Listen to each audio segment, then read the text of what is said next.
Chenille caramel, C'est une douceur sucrée qui met tout le monde d'accord. Un goût d'enfance et de vacances. Bonbons, crème, coulis, le caramel s'apprécie sous des formes variées. On va apprendre à le réaliser dans un instant dans les règles de l'art. Ça, c'est pour la partie artisanale. Mais on va aussi s'intéresser à la version industrielle, à ses multiples formes industrielles avec ce fameux colorant E150 qui, vous le verrez, est plus ou moins mauvais en fonction de sa version. Et avec nous pour parler de tout ça, Coralie Costi. Bonjour Coralie, vous êtes diététicienne nutritionniste et à vos côtés Gilda Perron. Bonjour. Bonjour. Vous êtes le directeur général de la maison d'Armorine basée à Quiberon et l'une de vos spécialités est le fameux caramel au beurre salé commercialisé sous le nom de Salidou. On a déjà bien attaqué et qui est pas mal du tout. Avant de commencer, Coralie, c'est quoi d'abord la vraie recette du caramel? C'est du sucre? C'est du sucre et un petit peu d'eau. Voilà, c'est tout. C'est tout. Chez vous, la recette est un petit peu différente.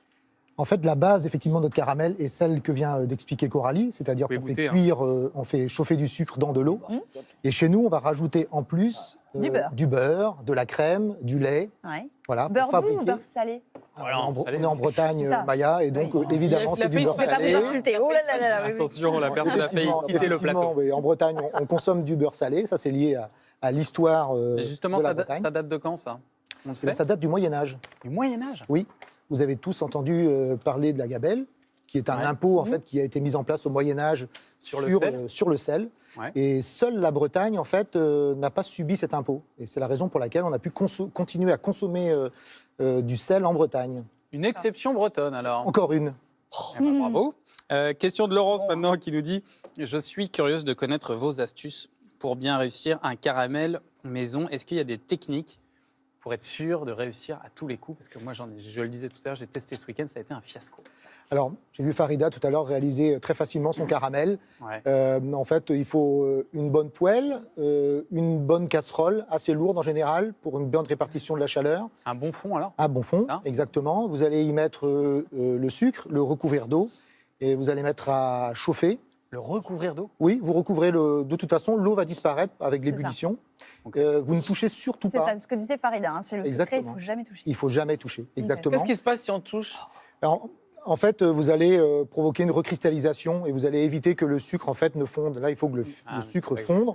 Et donc, vous pouvez aussi enlever les cristaux de sucre qui vont apparaître le long en fait de votre cuisson. Ça évitera également la recristallisation. Et lorsque votre caramel va commencer à dorer, à buller, voilà, à dorer, là, vous serez assez proche en fait du résultat. Donc là, on arrête, on coupe le feu. Exactement. Avant les bulles? Ah non, après. Avant qu'il dort, au moment où il commence à dorer. Quand il commence à dorer, vous allez pouvoir le remuer un tout petit peu, comme l'a fait très bien Farida tout à l'heure. Et là, vous vous retrouvez avec un très joli caramel. C'est pas la couleur qui doit nous indiquer le moment où on arrête. C'est pas la couleur, c'est plus. Alors si, la couleur, évidemment, la couleur a de l'importance parce que c'est elle qui donne en fait la caramélisation. On est désolé, on vous fait répéter 3 fois. Parce qu'on n'est pas des experts, on est vraiment pas. Est-ce qu'il y a des caramels un peu moins mauvais entre guillemets que d'autres pour la santé, Coralie? Un caramel fait avec des produits de bonne qualité, ça va toujours être meilleur. Sachant que si on mange du caramel, c'est avant tout pour se faire plaisir. Mais c'est vrai qu'on va privilégier un sucre non raffiné. Il y a du sucre blanc qui peut être non raffiné, je pense au sucre de betterave. On va privilégier, dans le cas d'un caramel au beurre salé, un bon beurre de bonne qualité. Ouais.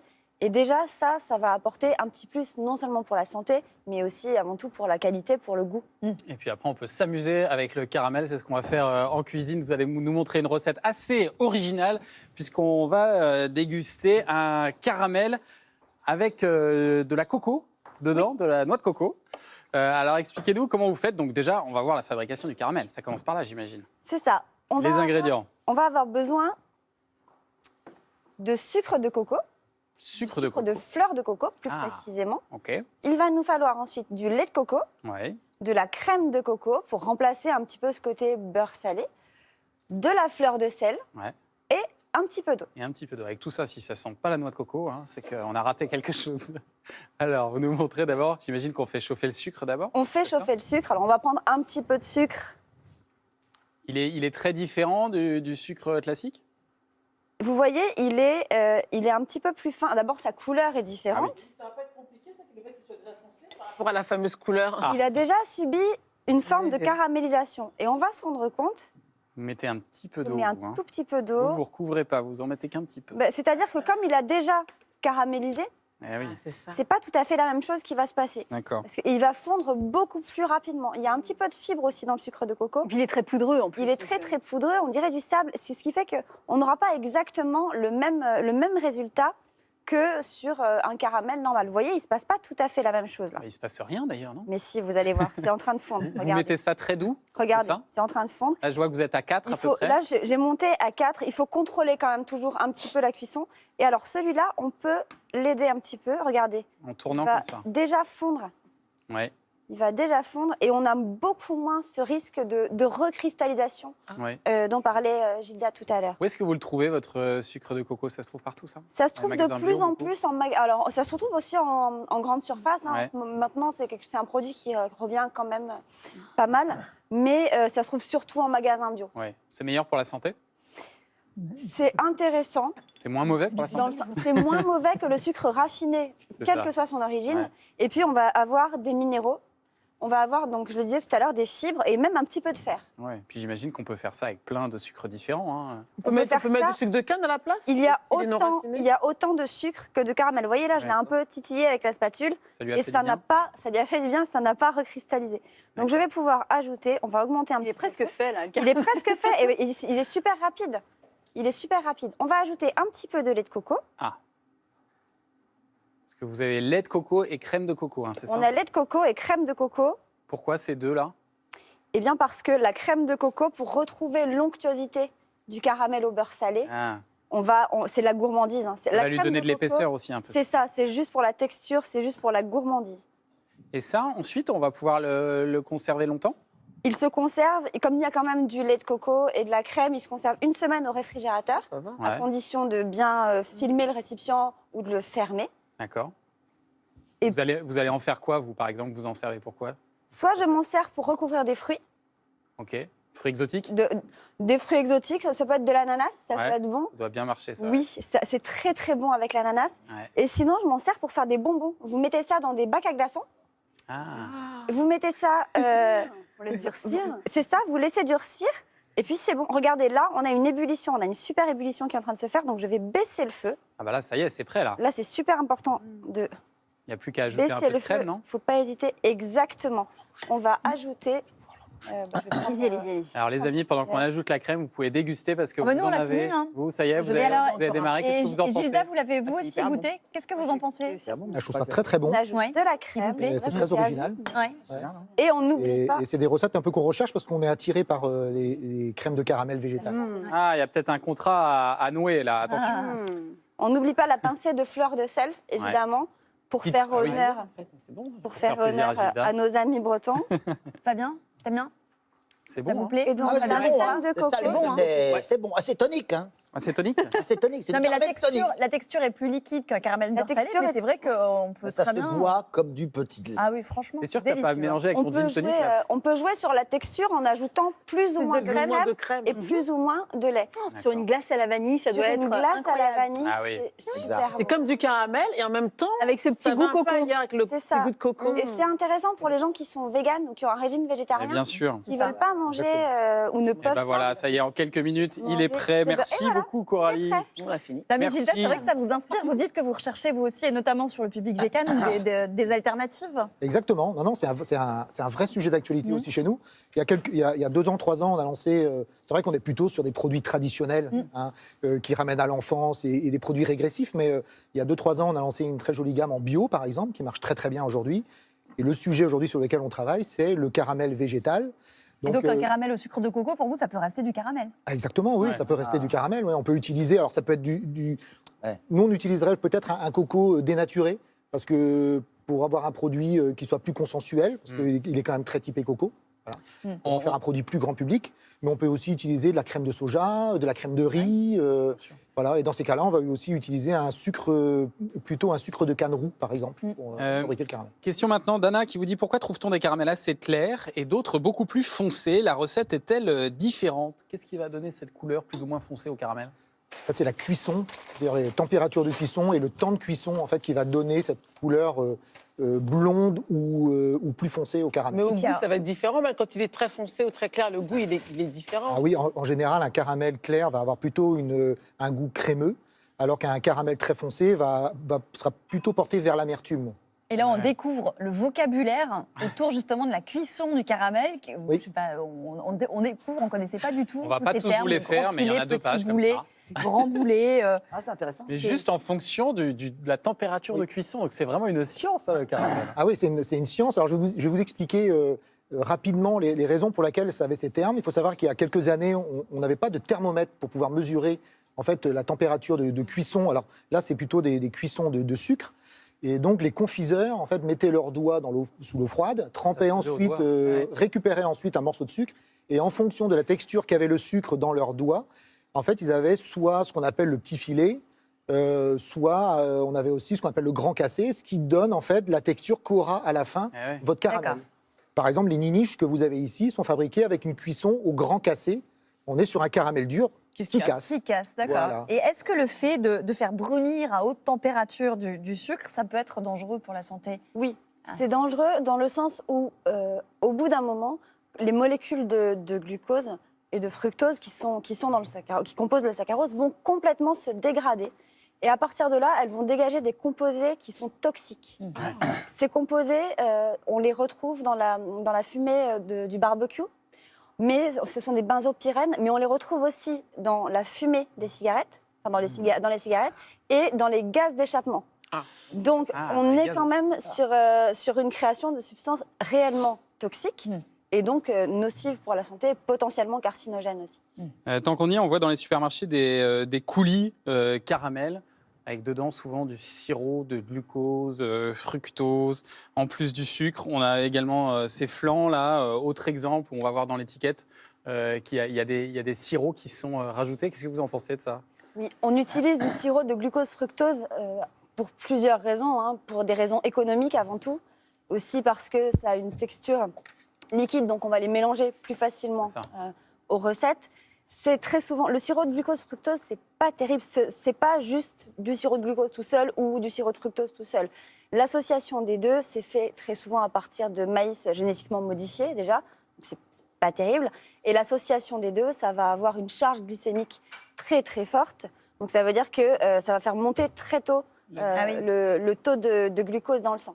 Et alors, Gilda Perron, on en retrouve aussi dans ce coulis, dans vos produits. Pourquoi vous en rajoutez? Ce n'est pas en tête de liste, hein, comparé à celui qui est juste à côté, qui est en premier sur la liste d'ingrédients.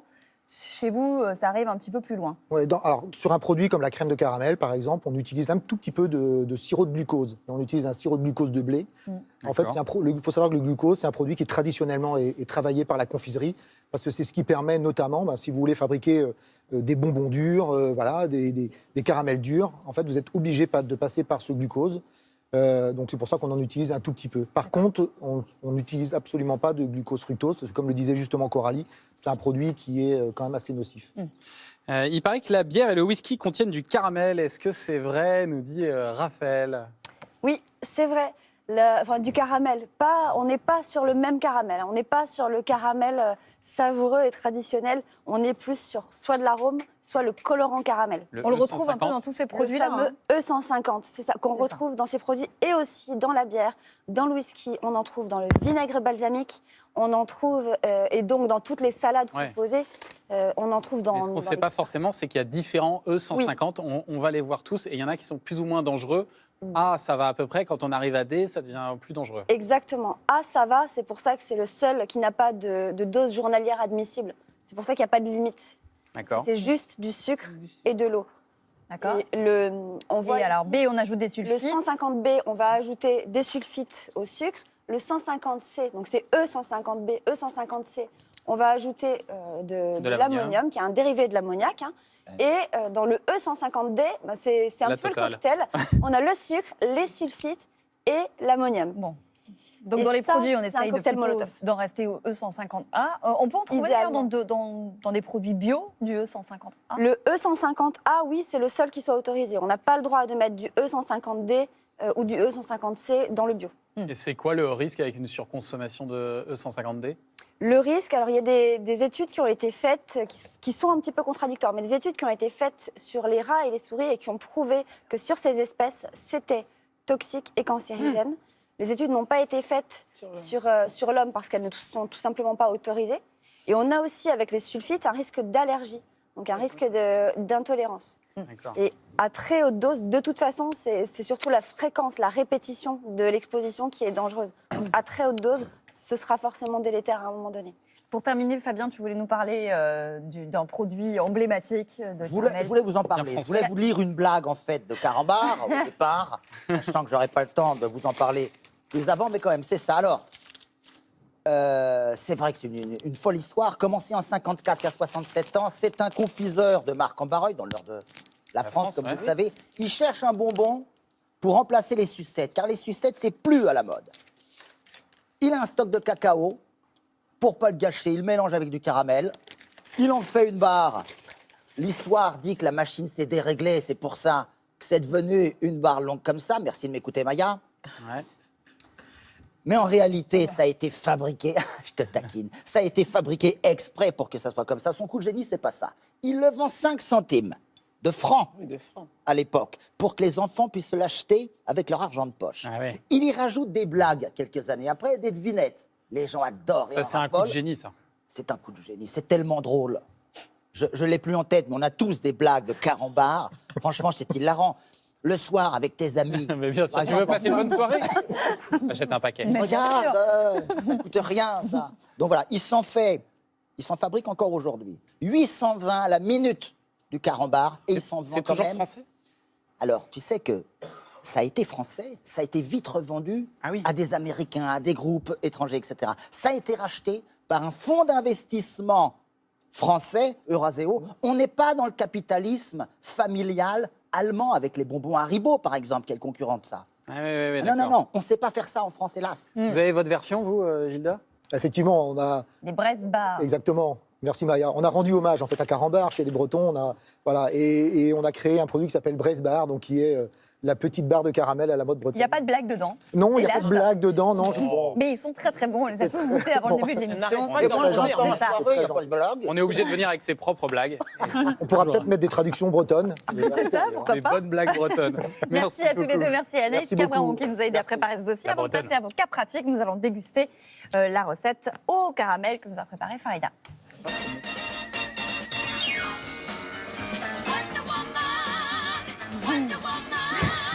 Et oui, Wonder Woman, elle a relevé un nouveau défi aujourd'hui. Et oui, Recette c'est Marjorie qui me demandait une recette salée à base de caramel. Alors j'ai proposé un bœuf caramélisé au poivre de Sichuan. Voilà. Parfumé au poivre de Sichuan. Bœuf caramel. Alors ce qu'on peut faire, c'est après rajouter des oignons, rajouter quelques autres légumes. On est bien là. Hein. On est bien?